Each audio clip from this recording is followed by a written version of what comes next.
Tofauti na hapo basi tunaamini ratiba hii sasa iliyopo hapa haitakuwa na mabadiliko yoyote, kwa sababu tayari imesha accommodate kila kitu, ikiwemo hiyo FIFA window na michuano mingine ambayo inaendelea hapa barani Afrika. Kwa hiyo kila kitu kiko sawa na tutarajii kuona mabadiliko yoyote kwa sasa.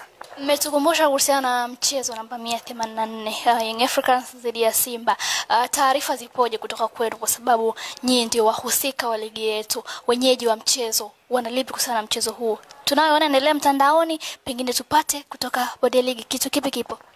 Ya taarifa kutoka bodi ya ligi kuu Tanzania ni kwamba mchezo namba 184 wa ligi kuu ya NBC ambao awali ulipangwa kufanyika Machi 8 uliahirishwa kwa sababu za kikanuni na zikaelezwa, na baada ya kuahirisha, kwenye taarifa ile ya kuahirisha tulitoa taarifa kwamba mchezo utapangiwa tarehe nyingine, na baada ya kupita muda kidogo bodi ya ligi ilitangaza tarehe ya huo mchezo ambayo ni Juni 15.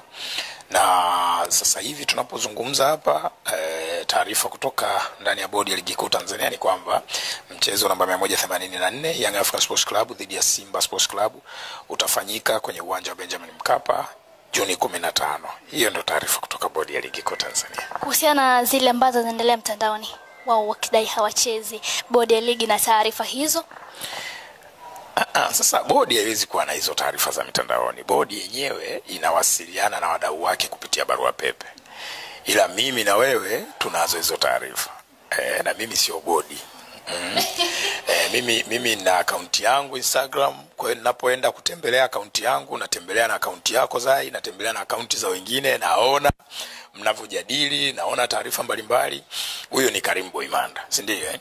Lakini bodi kama bodi ambayo mimi naisemea inawasiliana na wadau wake zikiwemo klabu kwa njia ya barua. Haziwasiliani, bodi haiwasiliani na klabu zake kwa njia ya Instagram wala X wala Facebook, TikTok, whatever.